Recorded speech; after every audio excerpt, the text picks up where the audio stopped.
Chapter 1 Finite Castle Thursday, 7:25 a.m. The Gatehouse of Hearing. Hand me the war trumpet. Say again, Larry. I need the war trumpet. Look over there, Presume. Resident Perceive quickly handed the war trumpet to Resident Presume, who handed it to Resident Leary. An unpeeled orange was dropped down over the wall as the war trumpet gleamed with the bright flash from the rising sun. Forcing his eyes from off the emerging figures coming out of the tree line some distance from the castle, Resident Leary turned and blasted a warning in the direction of the marble courtyard of the castle square. Then turning around, he looked a little closer at the group now exiting the forest. "Soldiers," Resident Perceive replied as if he were reading a recipe. "And by the looks of it, prepared for war," he observed with a shrug. "Unless they change directions, they will arrive here before too long. It's a good thing that our gates are shut tight." Well, I'm not too sure. I think I was a little hasty in blowing the war trumpet, Resident Leary commented, narrowing his eyes to see the group, which was now out of the forest and approaching the castle. On closer inspection, they do not look like soldiers. From that distance, their numbers and type formation duped me. I agree, Larry. There must be something wrong with your eyesight, Perceive. "You fellows cannot see that group of armed people?" Yes, Perceive, but don't worry, they cannot be coming to make war, Resident Leary replied with a mystified stare. "What do you think they were coming for? Don't tell me you can't see all those battering rams, swords, catapults, and crossbows." What? I see nothing of the kind. They are just a large group of what looks like minstrels, bakers, clowns, jugglers, and actors. What are they coming here for? Okay, seriously, do you really see that, Presume? Yes, Perceive, I do. I don't know why there are so many of them or why they're heading in this direction, but that's just what I see. And yet, Presume, I clearly see a fearsome army that is coming prepared to conquer, not entertain. I see the same thing here that Presume does, Resident Leary replied. Something very strange is going on here, Resident Perceive mused. Why is it that the two of you see entertainers and I see soldiers? Perhaps it might help if someone else came up. But Perceive, what if they see something different from the rest of us? What if they see those people down there in nightshirts with pillows? Well, Presume, say, there is Resident Rye. Hey, Rye, can you come up here? Resident Rye quickly limped up the stairs and arrived at the guard tower of hearing.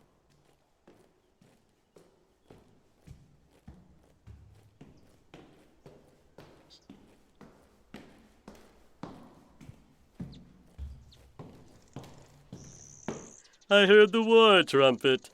And for good reason. Look down there, Resident Leary replied. What is going on here? Resident Rye exclaimed. Did someone decide to have a party in this castle and they forgot to tell us? A party? Resident Perceive replied. You must be kidding. Look at those weapons. So, Rye, you see the same thing as Resident Presume and I do. Well, why wouldn't I, Leary? I can see some of what that baker has in his basket. Wow, just looking at it makes me hungry. That is the weird thing about it, Rye, Resident Leary replied, handing him a slice of bread. Presume and I see what you see. A bunch of people ready to have a party, but Resident Perceive here does not. But his eyesight is better than mine. You cannot see them, Perceive. That is not it, Rye, Resident Perceive replied casually. I see a large group of people. Wow, they're getting close. A large group of people. But they are soldiers, not entertainers. That guy in the front with the mustache has a crossbow. You mean that guy in the front who is almost at the gate, Perceive? He does have a mustache, but he does not have a crossbow. That thing he has is a harp, Resident Rye added dryly. I know you see a harp, but I see a crossbow. Wait, duck! At that, Resident Perceive quickly ducked behind the wall. Residents Leary, Presume, and Rye did not flinch, but continued to gaze inquiringly and then strangely at Resident Perceive as he cautiously peeked over the wall. You three should be more careful. That guy just shot at us. No, Perceive, he did not. The baker behind him threw a breadstick at us. A rather strange gesture. Perhaps you have eaten too many nuts, Perceive. The three of us see a harmless, albeit organized rabble down there. With all that food and entertainment, why not let them in? before we know who they are and what they want? Certainly not. I see an army down there, and, well, there is Resident Resolve over there. Hey, Resolve, can you come up here? Resident Resolve slowly went up the stairs as if he was in no hurry.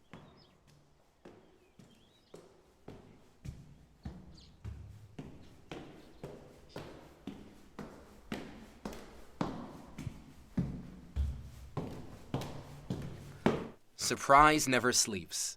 I was on my way to the main tower when I heard the war trumpet sound. Resident Resolve replied with a yawn as he neared the top. When he looked outside, he stopped cold in his tracks. Well, I might have guessed, He remarked grimly. But what do you see down there, Resolve? Resident Rye asked. Are you kidding?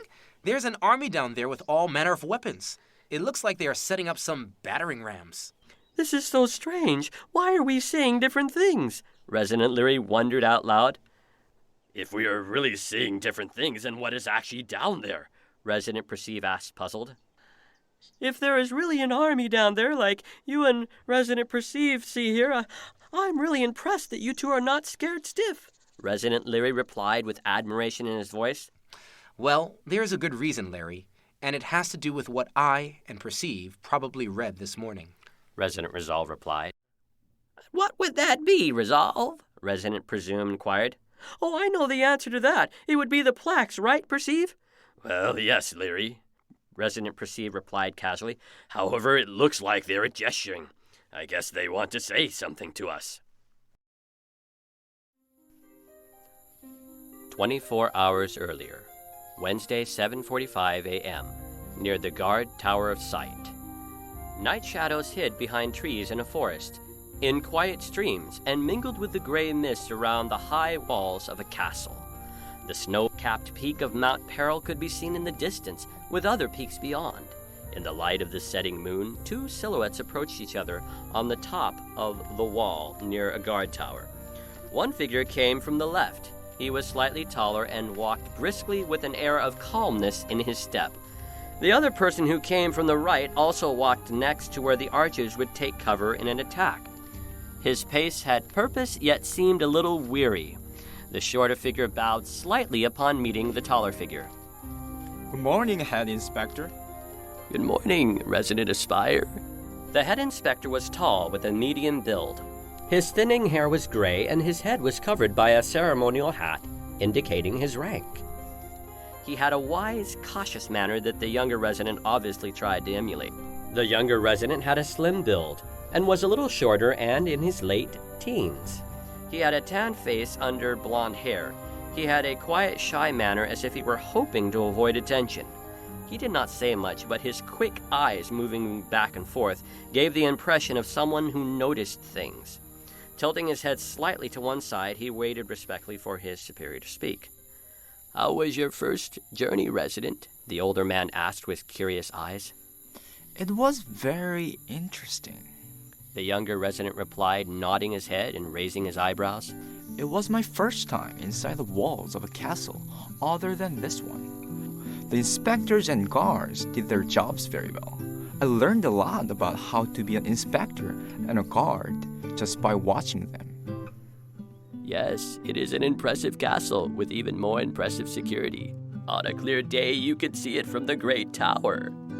When I was there, I could not see any damage on the inside or the outside of the walls. They were just attacked, yet their walls looked brand new. It was unusual to spend time there and not hear the arguments and disagreements we hear so often in this castle. No one had hearing problems there like many do here. I can hear the strangers in white who are always here and never leave. Since reading the sacred plaques, I have gradually begun to understand some of their language. There are some who don't like it, but as head inspector, the strangers in white have my permission to stay here. They do speak a different language, but I also understand enough to know that their presence here is a benefit. There were many strangers in white in Victory Castle, Head Inspector. Only there was no need of a translator there, like Resident Resolve is here.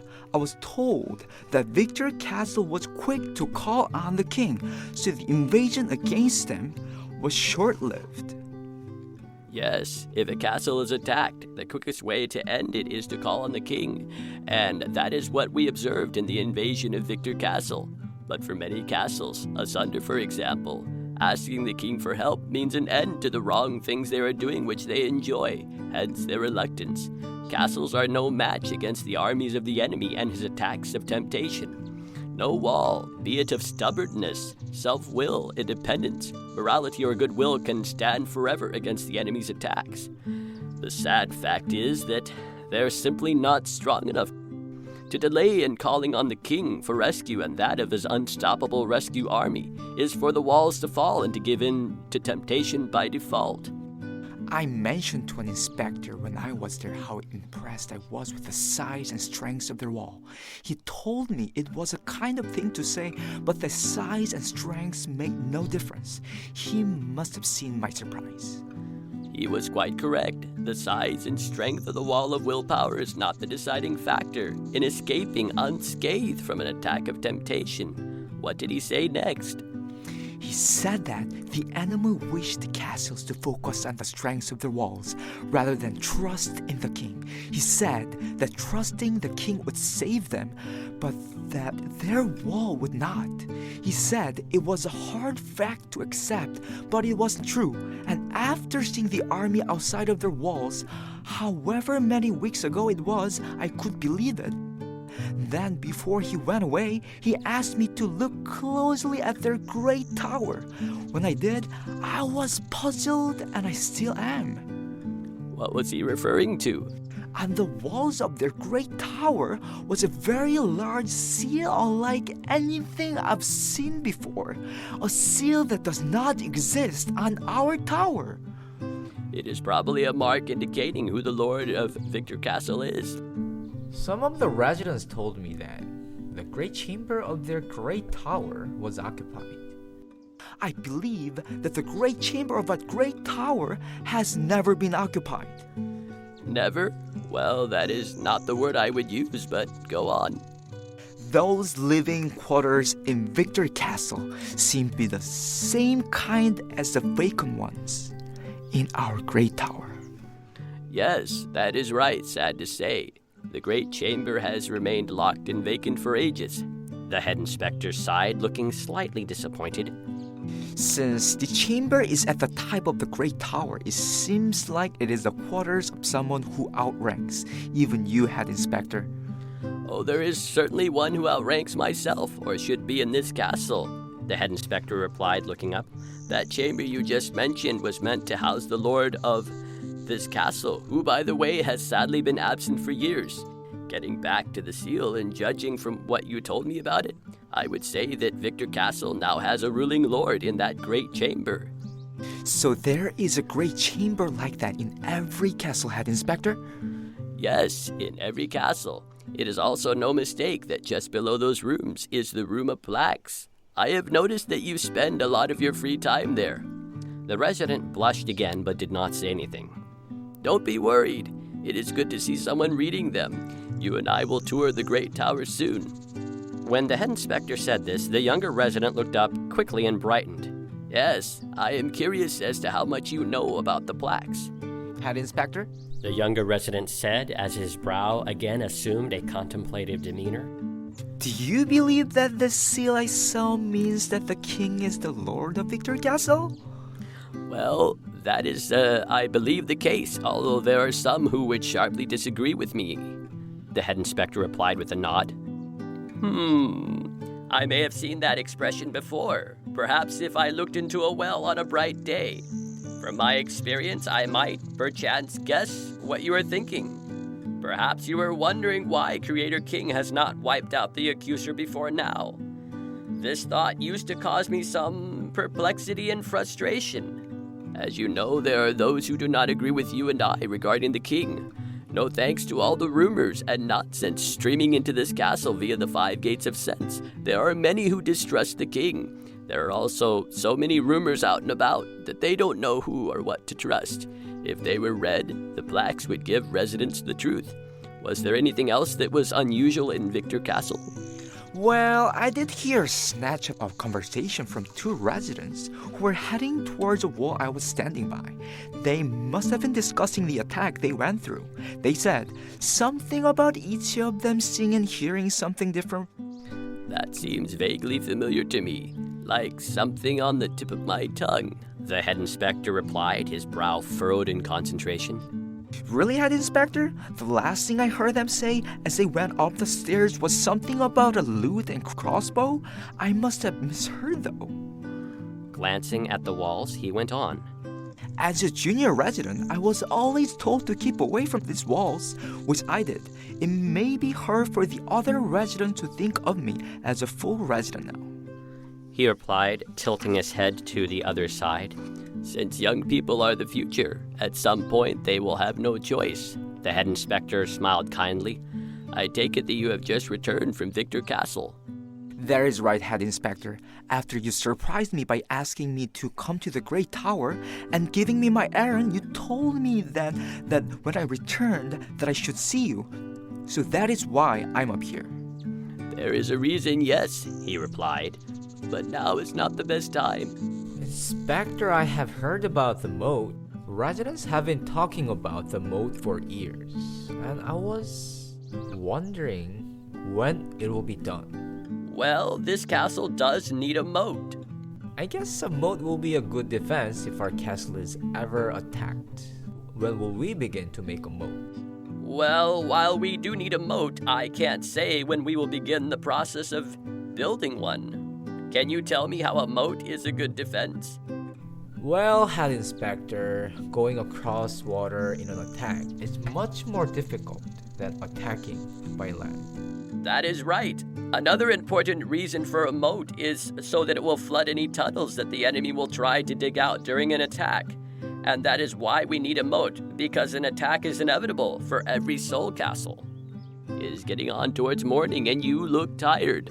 Also, I still have some duties to finish, he said, glancing at a guard tower on the wall which they were facing. Since you arrived not long ago, perhaps some rest is in order. If you want it, that is. He finished, looking at Resident Aspire with his eyebrows slightly raised. I'm tired, Head Inspector. Well, Resident Aspire, if you would meet me tomorrow at the Great Tower an hour before dawn, we will take a tour. I will be heading to Victor Castle before sunup, but I wanted to give you a tour first. There is some important information you should know, and I believe that I can answer your questions then, and perhaps even surprise that inquiring mind of yours. He finished with a wink and a nod. Thank you, Head Inspector, replied the resident, nodding. I will remember what you have said. See you later. I will see you later, Aspire. The moon was dipping below the horizon as the young resident went down a massive staircase that started from the top of the high wall and then descended to the bailey or courtyard of the ground floor level. At the same time, the head inspector proceeded towards the next castle guardhouse. The young resident was tired and he looked forward to some rest after his long trip. The morning air filled his lungs as he neared the courtyard, and it gave him a good feeling despite his being weary. It meant a lot to him that the head inspector now considered him a full resident, and he thought about it as he went along his way. Wednesday, 7:50 a.m. The guardhouse of hearing.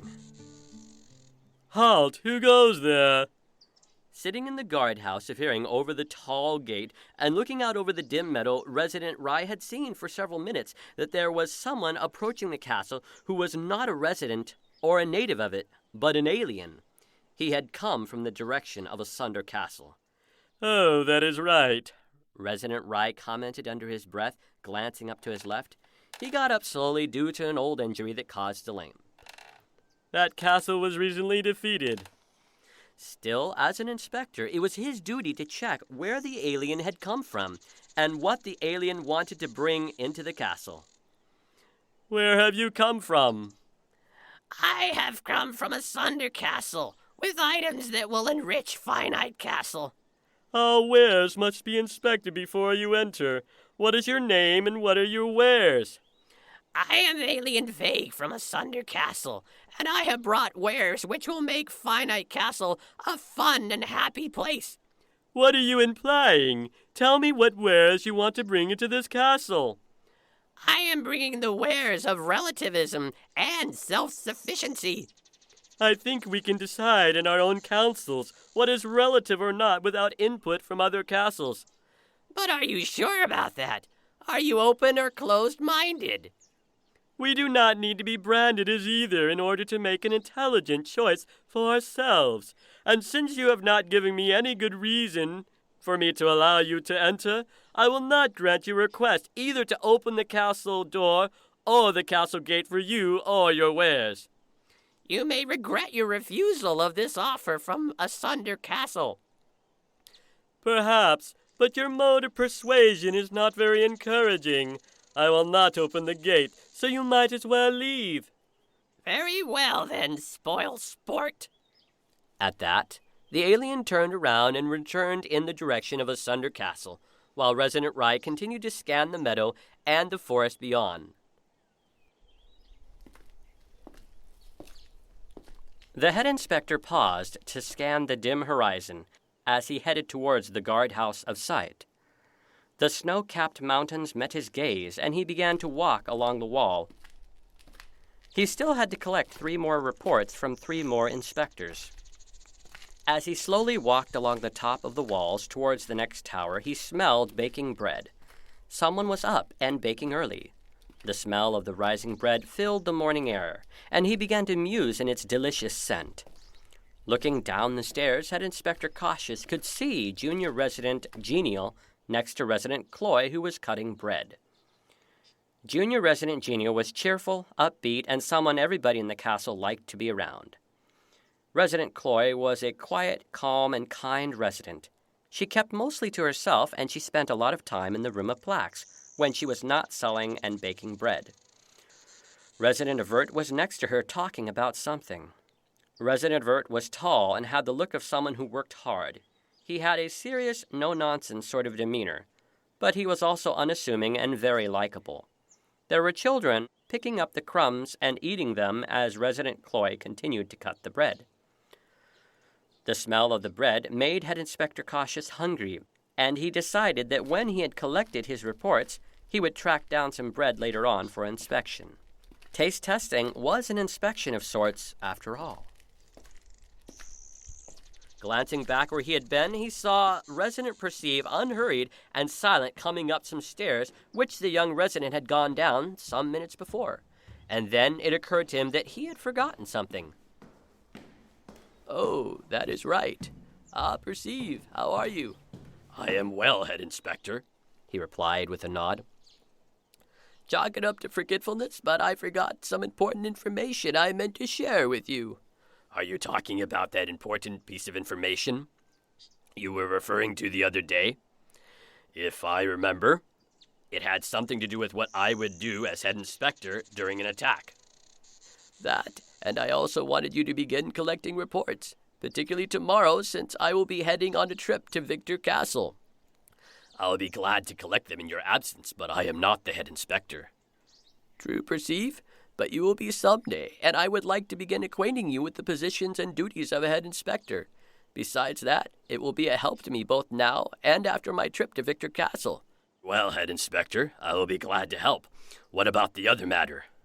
Well, it is understandable for some residents to be dubious in an attack, but you are different. Well, to confirm your opinion, Head Inspector, I know an attack is very likely, he replied, stroking his lightly trimmed beard. It has been such a long time since we were attacked that I had not thought to share this information with you. But you need to know it, and you might as well get it before I leave.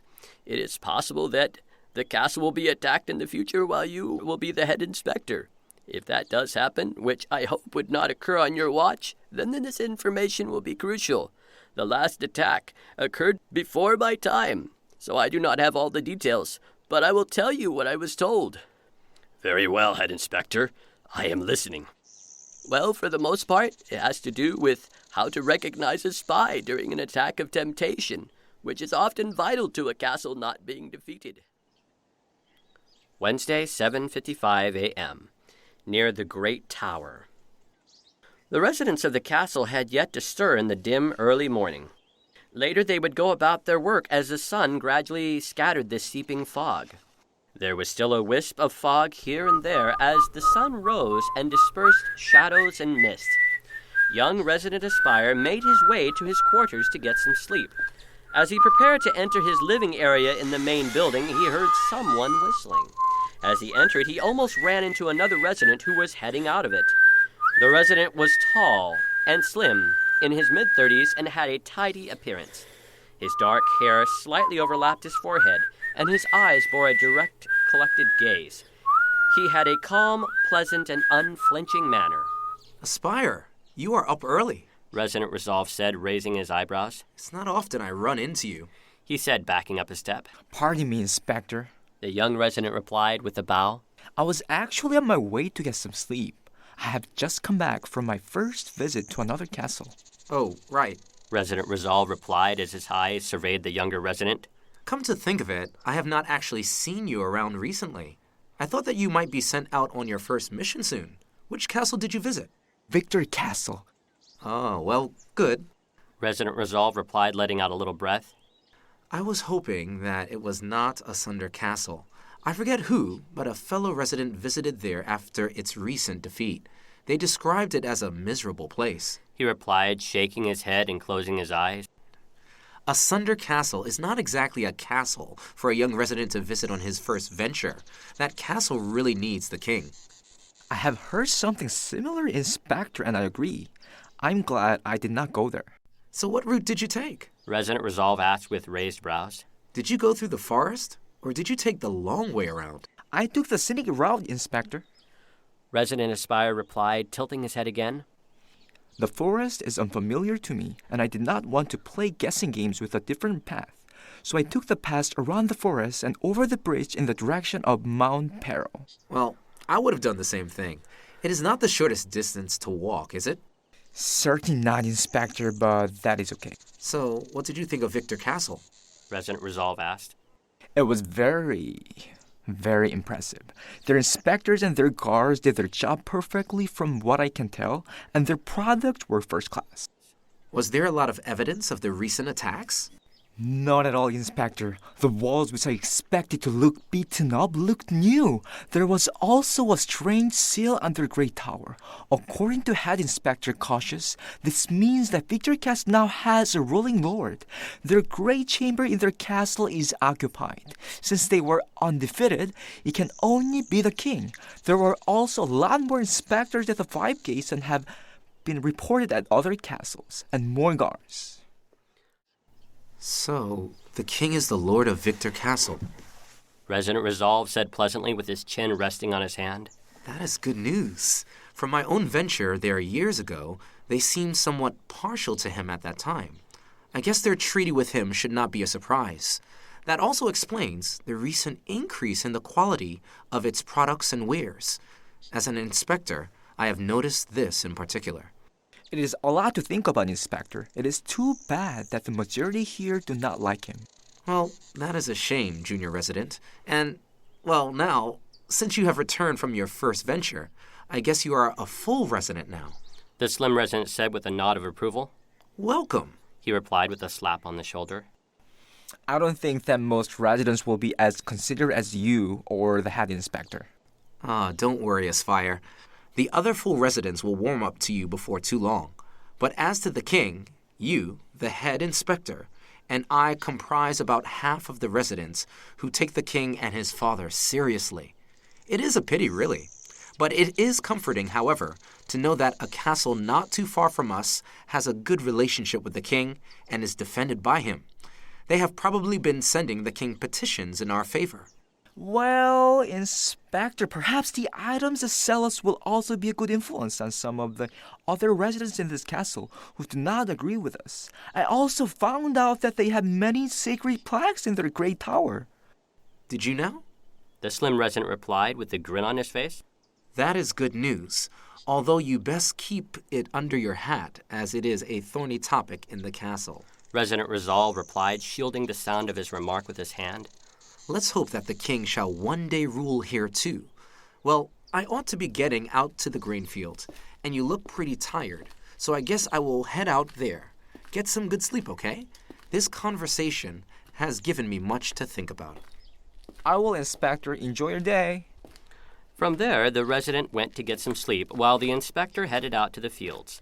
As the slim resident headed towards the walls, he mused over what he had heard. Very intriguing, thought Resident Resolve. So Victor Castle has a ruling lord, he said out loud to no one in particular as he walked along. Victor Castle has a what? asked a shorter resident who had just walked out of a door in a tower within a castle wall which the slim resident had just passed. Despite his shorter frame, he was keeping up with the slim resident. The shorter resident had a casual, jumpy, and paranoid manner to him.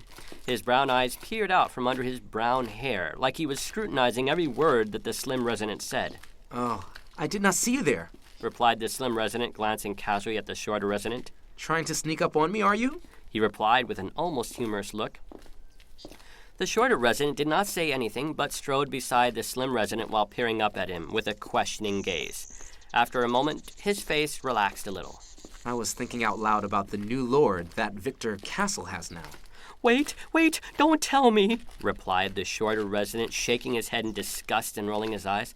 I know that look. You're going to try to talk me into believing the same rubbish. I don't mind your company, but it beats me how we always end up working on the same project together, and we always end up talking about the same thing. The slim resident smiled as if he knew the answer. Well, when you come into a conversation, then you're opening yourself up to. As the two residents headed out of the open gate to the sunlit fields, their talk died away. Gradually, the residents of Finite Castle went about their work, but no one noticed the sun's reflection on the end of a distant spyglass. Someone was spying on the castle. But who?